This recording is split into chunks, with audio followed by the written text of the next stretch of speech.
Hi, welcome to the Digital Cook. I am going to make a traditional beef stew tonight. It was one of my mother's favorite recipes, and I've just tweaked a little bit from the time that she taught me when I was a little girl, but it's a really great stew. It's a stovetop stew, so pretty easy to make. I'm going to show some of the ingredients here. I'm going to be putting in celery, potatoes, onion, carrots.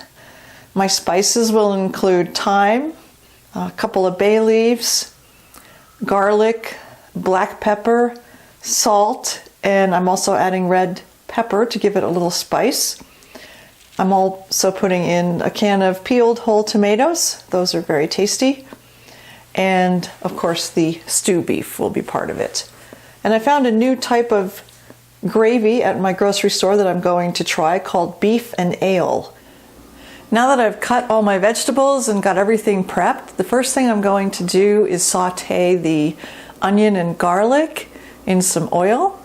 I'm using avocado oil tonight because it has a nice temperature. And then I will add the beef, which will brown it before it goes into the stew. Right now I'm sauteing the garlic and onions together in the avocado oil.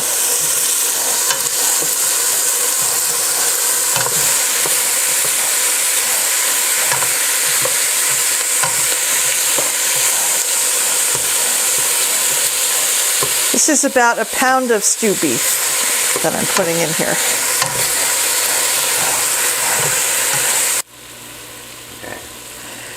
You want to make sure that the beef is browned because it gives it a really nice flavor. And this beef is ready to go.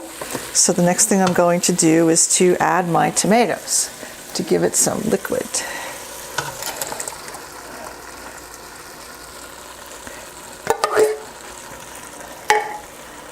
To stir this around. You can chop them up a bit if you want to mix them in with the beef stew. I usually do that. So the next step is to add your gravy, whatever your gravy of choice is. As I said, this is a beef and ale gravy, so it has a little bit of beer in it, so that should add a nice, interesting flavor. I'm going to stir that in. And that gives it some good liquid. And now I'm going to put in my spices. So I have thyme, nice fresh thyme I was able to find. I'm putting in a couple of bay leaves, and I'm going to measure in some salt and pepper.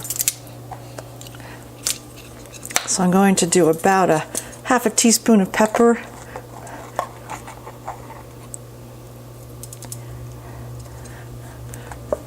teaspoon of salt,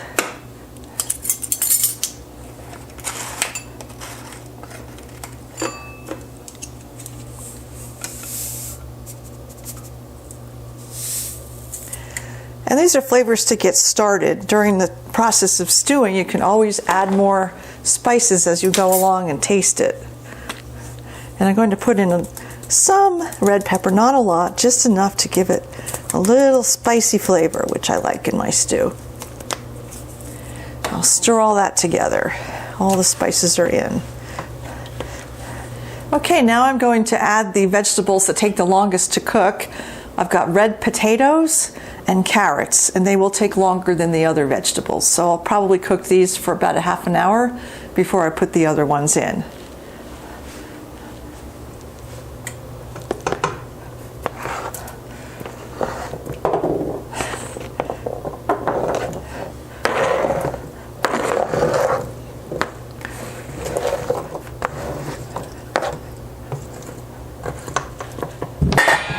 What happens next is you'll just let this stew simmer away for about an hour and a half.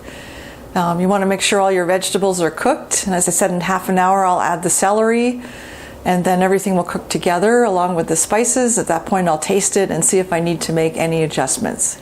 The stew has been cooking for an hour and 15 minutes, and it's definitely ready to serve. The potatoes are done. I tested them with a fork, and everything is completely done. So it's ready to serve. The stew is ready to eat. It looks really delicious, and I'm serving it in a bowl because of all that lovely gravy that you want to capture.